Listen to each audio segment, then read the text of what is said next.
नमस्कार, मैं विजय सैनी स्वागत करता हूं मेरे YouTube चैनल कावेरी रियल्टर्स में। दोस्तों, आज मैं जिस शहर की आपसे चर्चा कर रहा हूं वो 7 टापुओं पे बसा हुआ है और एक आर्थिक राजधानी के रूप में जाना जाता है। लाखों लोग यहां डेली मूव करते हैं मुंबई में अपने सपनों को साकार करने के लिए, इसीलिए इस शहर को सपनों की नगरी के नाम से जाना जाता है। मुंबई का देश की जीडीपी में 5% योगदान है। दोस्तों, देश के प्रमुख बैंकों में एसबीआई बैंक का मुख्यालय भी आपको मुंबई में मिलेगा। एनएससी और बीएससी भी मुंबई से संचालित होते हैं पूरे इंडिया में। इसके अलावा दोस्तों, यदि आप मुंबई घूमने का प्लान कर रहे हैं या मुंबई ट्रेवल करने का प्लान कर रहे हैं, तो मैं आज आपको बताऊंगा मोस्ट 10-12 बेस्ट लोकेशन, जहां यदि आप मुंबई जब भी आए तो इन लोकेशन आपको जरूर देखनी चाहिए। दोस्तों, सबसे पहले बात करते हैं टूरिज्म स्पॉट की, जिसमें मुंबई में आपको लोनावला, खंडाला, इसके अलावा माथेरान और एशिया का सबसे बड़ा थीम पार्क इमेजिका भी आपको देखने को मिलेगा। इसके अलावा दोस्तों, बात करें कुछ बीचेस की मुंबई के, तो जुहू बीच है मुंबई में। इसके अलावा अलीबाग में भी आपको 2-3 बीचेस देखने को मिलेंगे। इसके अलावा दोस्तों, सेकंड पॉइंट की मैं आपसे बात करता हूं, तो 12 जनवरी 2024 को गवर्नमेंट ने आजकल एक अटल सेतु चालू किया है, जो विदेशी टेक्निक के आधार पर ओल्ड मुंबई को नवी मुंबई से जोड़ता है। पहले जहां डिस्टेंस 2 से ढाई घंटा लगता था, वो मात्र 15 से 20 मिनट में कवर हो जाती है। तो ओल्ड मुंबई में सिवड़ी से चालू होकर नवी मुंबई के चिरले जंक्शन तक आता है। तो ये भी कहीं ना कहीं लोगों के लिए एक बहुत ही शानदार कनेक्टिविटी हुई है। इसके अलावा पर्यटकों के लिए भी एक टूरिज्म स्पॉट बन गया है। इसके अलावा दोस्तों, तीसरे पॉइंट पे मैं आता हूँ। एयरपोर्ट की बात करें पर मुंबई में, तो इस टाइम 2 एयरपोर्ट रनिंग में है। इनमें एक सांता क्रूज वाला रनिंग में है और दूसरा नवी मुंबई में तैयार हो रहा है, जो मोस्टली अगले साल चालू होने की पूरी उम्मीद। इसके अलावा दोस्तों, चौथे पॉइंट की मैं बात करूं तो संजय गांधी राष्ट्रीय उद्यान है, जो बोरीवली में स्थित है और ये वन्य जीवों की प्रजाति है, तो ये भी टूरिज्म के लिए एक बहुत बड़ा स्पॉट है। इसके अलावा दोस्तों, 5वें पॉइंट की मैं आपसे बात करूं तो मुंबई में वर्ली में एक हाजी अली की दरगाह है, जो सभी धर्मों के लिए एक आस्था का प्रतीक है।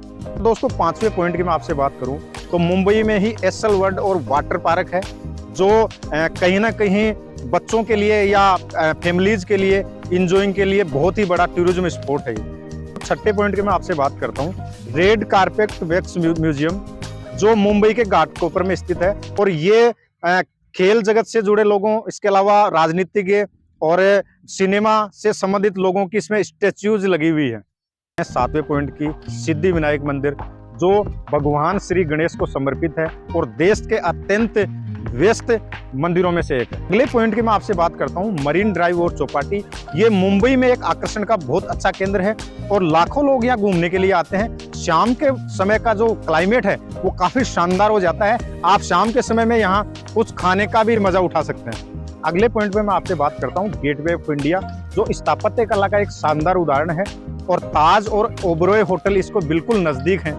फूड के रूप में आपको बड़ा पाव जरूर टेस्ट करना चाहिए, जो मुंबई का एक बहुत ही शानदार खाना है। मुंबई का एक लजीज खाना है बड़ा पाव। मेरी आपसे पर्सनल राय है, जब भी आप मुंबई घूमने तो बारिश के समय में आए, क्योंकि बारिश के समय में जो 4-5 महीने का जो पीरियड है, उसमें एक मौसम जो है काफी शानदार रहता है मुंबई का।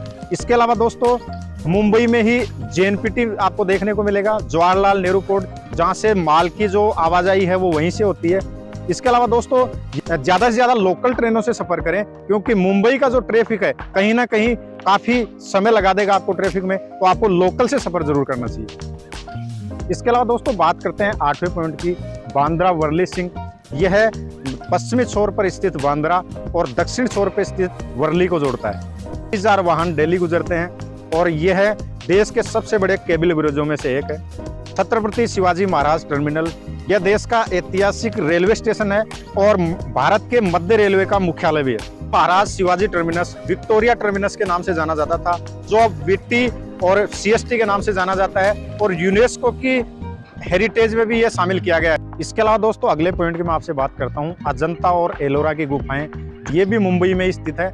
बिल्कुल ये एक स्थापत्य कला का एक शानदार उदाहरण आपको देखने को मिलेगा इसमें। दोस्तों, एलिफेंटा द्वीप पर स्थित ये गुफाएं यूनेस्को की विश्व हेरिटेज साइट में भी शामिल की गई है। इसी तरह मैं आपके लिए रियल एस्टेट से संबंधित और भी सूचनाएं लाता रहूंगा, या और भी किसी भी शहर के रियल एस्टेट के बारे में चर्चा करता रहूंगा। वीडियो अच्छा लगा हो तो लाइक करें, सब्सक्राइब करें। Thank you.